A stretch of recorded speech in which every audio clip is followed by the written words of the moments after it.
here to stage 2 here, Solana Boston. How's everybody doing out there?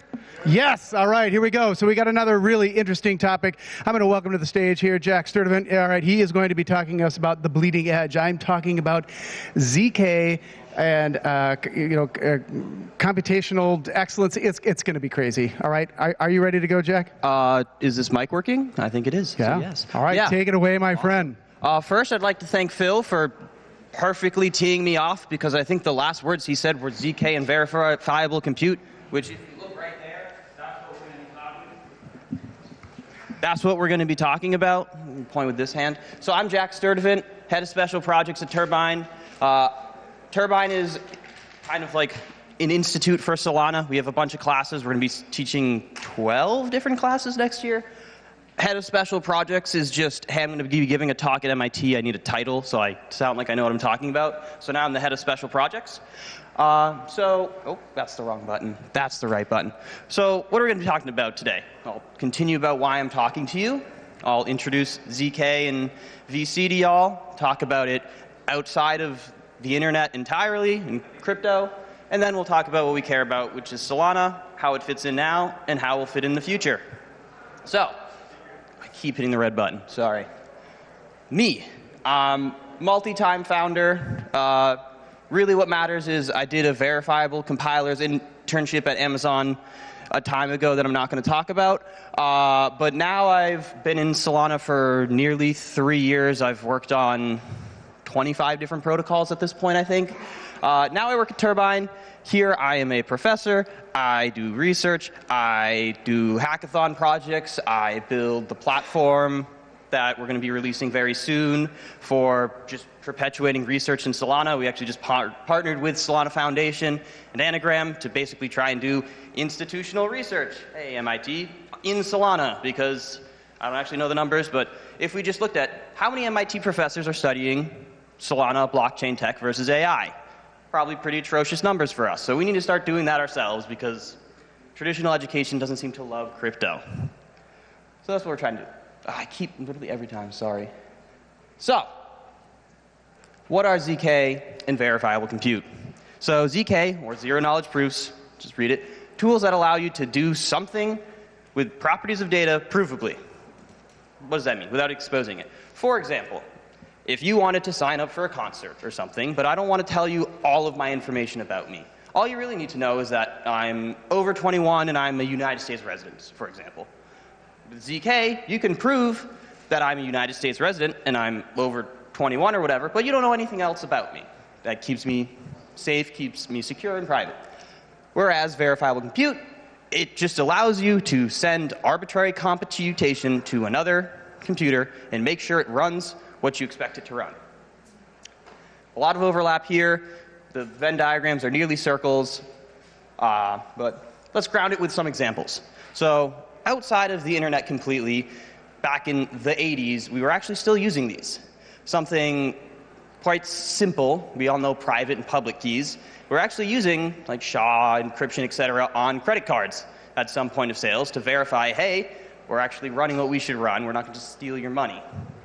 There was some research into using it for like actually voting for president and things like that. Nothing really came of it. But another thing that's super cool, nuclear disarmament. How can I safely denuclearize if there are other countries that could have nukes still? Well, if you verifiably shut yours down, I variably shut mine down, we can interact and believe, hey, we're not going to just kill each other at the push of a button anymore. Now moving on to the internet, even right now, but just outside of Web3, Lockheed Martin making just like huge defense contractor. They need to make sure, hey, we're getting hundreds of billions of dollars from the United States government. We need to make sure our software works. Oasis Labs, they're doing some pretty cool stuff about like both AI models and just data analysis in general. Keep the data encrypted, but you can still draw analysis from it, but you don't have to expose all your users. Similar with the NASDAQ, let's do some research on trades, but we don't have to know everything about the users. We're not exposing all this stuff. More and more identities, Google certificate, the list could go to the bottom of the floor. It's already everywhere, but let's talk about blockchain. That's what we're here for.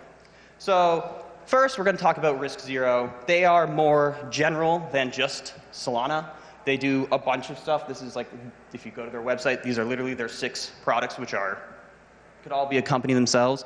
So Bonsai, simply put, is a coprocessor for Ethereum. What does that mean? ChatGPT, Claude, you can think of that as a coprocessor for AI. You put in your prompt and you send it out. Some AI works and it comes back with a response. Kind of like verifiable compute. You send your computation somewhere. Whatever happens, you get the response back. But you know that's what happened. That's just what Bonsai is for Ethereum. It goes, it executes off-chain, but you know it executes what it should have. Continuing on, Optimism, that's a roll-up for Ethereum, and L2. They do the fraud proof. So, hey, was what you did off-chain fraudulent? If so, don't put it on-chain. If not, put it on-chain. Something that's nice, actually, I think it's like 2.5 weeks ago they announced Boundless, which is just a verifiable compute layer for all chains. I'll talk a little bit more about that later. But it's just a different way of kind of interchain, or even within the same chain, but without using bridges, verifiably exchanging information. Saves a lot of time and money. I don't know if you've ever tried to bridge over Wormhole or other bridges. There's some risks associated there. Some other ZK-specific things. They literally put ZK in front of it. KYC, that was kind of what the first example I was talking about. Hey, I have my identity. There's all these different facts about me that you could know, but to get whatever thing I want from you, whether it's age restricted, country restricted, whatever, I can give you just the smallest amount of information that you need to get whatever good or service you provide me without exposing myself. Like, people don't use on-chain for Amazon right now because I don't want everybody to know everything that I just bought on Amazon. Like, privacy is important. This lets you do that. ZK, light clients, if you know what a light client is, it's just kind of a node that doesn't actually execute anything. It just forwards packets, makes your network faster. You can do that with ZK, again, because you're proving, hey, this is the right thing. This is exactly what we expected.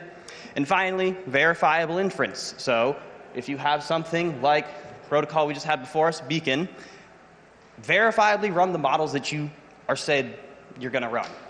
Am I getting what I paid for? Are the weights right? Provable? All that fun stuff. So this is for all of blockchain. Now let's zoom in on Solana. So Bonsol is very similar to Bonsai. It's quite literally, let's just make it Solana. So this is a project out of Anagram, which they are a venture firm in Solana, quite big. They do a lot of research.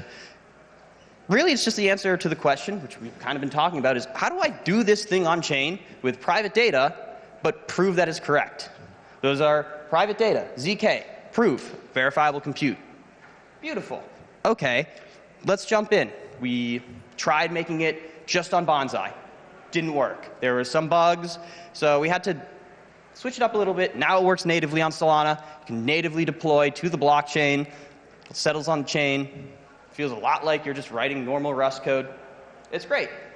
Something that's awesome, super cool, is this last bullet. Program validation and uniqueness. Let's imagine I make an amazing hashing algorithm. Unbeatable. It is truly perfect. I should be compensated and given whatever it is that I deserve for that. On Bonsol, that is like inherently there, because if I make the best thing, you can't do anything to improve it, and I deploy it, nobody else can deploy a program like that. So if someone wants to try to compete, they have to add some type of bloat that will make their algorithm worse, and so they can't compete with me. So it's like I have first mover bonus, and you can't take it away from me. So that's sick. That's just IP protection at the chain level, which is super cool. So how does this work? So start over here as a user on dApp. You submit an instruction like anything else. You sign something on your wallet. First, it goes to the Solana blockchain, but instead it actually gets sent to a Bonsai node network. And in here, there's a mempool. It's honestly pretty inspired by Ethereum. When you submit your transaction, you put a tip on it. Once it gets here, the relayers, they will bid to process your transaction. If you win the bid, then the tip that you sent will exponentially decay, so you will want to prove as fast as possible, because you get paid more if you prove faster, that whatever happened, happened. But if you fail to prove it in whatever time the user asked, the tip gets reset because you stake, and then another node can come in and prove it, and so on and so forth, until it's proved, and we settle back to Solana. And that's great. So a step even further, almost, is Arcium. So this is actually a portfolio company of Anagram, and their whole thing is they're doing confidential verifiable computing. So this is where the ZK really comes in. So what does that mean? Imagine if you had an order book where every order was encrypted, but it's also verifiable, so you know that it's being transferred as it should, etc. Well, now you can't MEV me, because you don't know what token I'm buying, you don't know how much I'm buying, you don't know what I'm selling for it, for anybody. So you would just have to guess if you want to MEV. And also, you're getting all the privacy of, hey, maybe I'm trading something that, I don't know, maybe I'm very against oil on the outside, but really, I love oil, so I can trade it privately, and I can make a bunch of money, and you would never know. So how this actually works, I'll get to the diagram next, but there's the multi-party computation execution environment, just MXCs. They're basically just encrypted smart contracts. Again, like with Bonsol, you can write very, very, very similar to Anchor smart contracts and deploy them. That's what between Arcus and the ArcOX, they actually have the operating system that lets these all talk to each other, and a dev framework that is much like Anchor, so takes maybe a couple of hours, and then boom, you can write verifiably confidential smart contracts that settle directly to Solana. So, here's the button. How this works. You have your data, whatever it is, it's encrypted, and then you actually shard it and send it to a few different nodes on the network so that there's no single node that has all of your information, so nobody can fully decrypt it. And as they work together, they can put your data together and operate on it, but nobody ever has full knowledge. And then it settles back and it remains encrypted. So never in this lifetime is your data ever unencrypted unless you ask it to be unencrypted. This is great. One thing in here, which was a bullet on the last slide that I forgot to talk about, is dishonest majority MTC algorithm. So in this network, unlike Solana, unlike almost every blockchain, where you have consensus at like 66, 50% or whatever, so you need to take over that much. This flips that. Dishonest majority assumes everybody is going to be a bad actor, so let's make sure only one node has to be working. This is important because that means I can deploy a node. And if I know my node works, I know every node works, basically.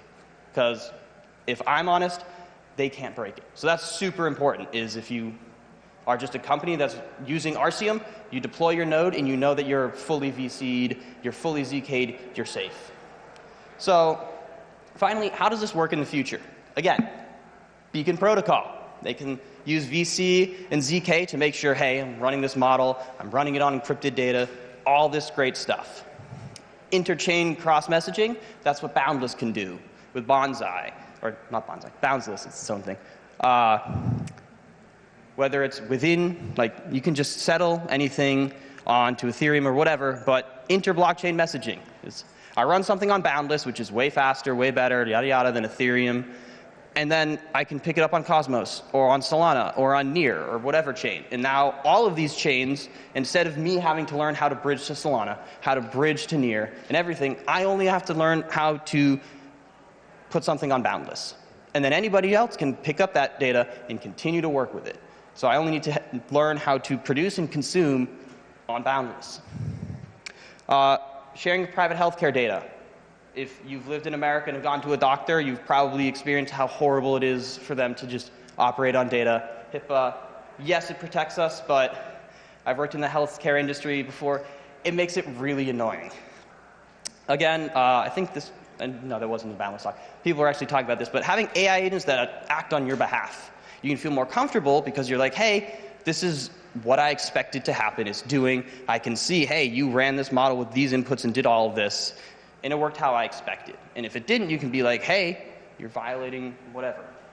Similar to the healthcare, business-to-business sharing of encrypted data. You can share your data, and you know that it's going to stay encrypted. Just helps with a lot of regulation, etc. We all want regulation. And finally, MEV protection. That's what I was talking about. If you have a private order book, I can't see the orders coming in. I can't just front run you, sandwich you, etc. because I don't know what's happening. So here are my sources, mostly their websites. Big thanks to Austin and Nico, who are basically the people leading Bond, Sol, and RCM. And now, any questions? I'm looking for hands. I'll bring over the mic to you if you got some questions here. All right, that looks like the last. Oh, here we go. I'm not an expert at MEV or anything like that, but my understanding is like Jito SVM was like built for MEV bots, right? Mm-hmm. Could there be a SVM with this built like at the core, something where at a more fundamental layer people could get these assurances?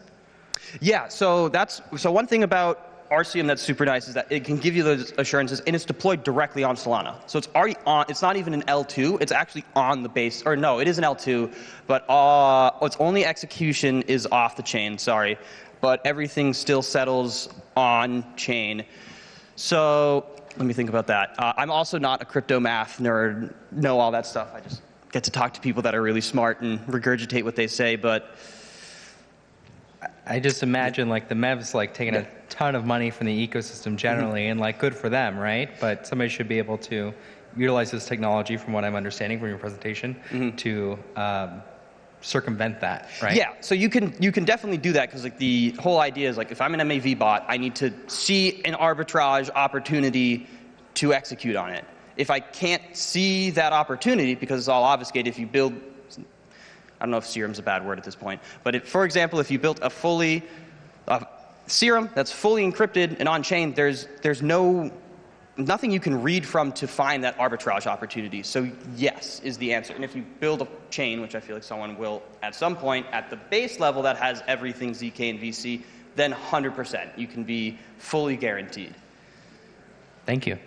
Okay, did that answer the question? All right, now the questions are. Hi, great talk, thank you. I'm just getting started with regular Solana development with Anchor, and I wonder what you think of as a timeline for when this kind of ZK technology will get as easy as regular Solana to develop for.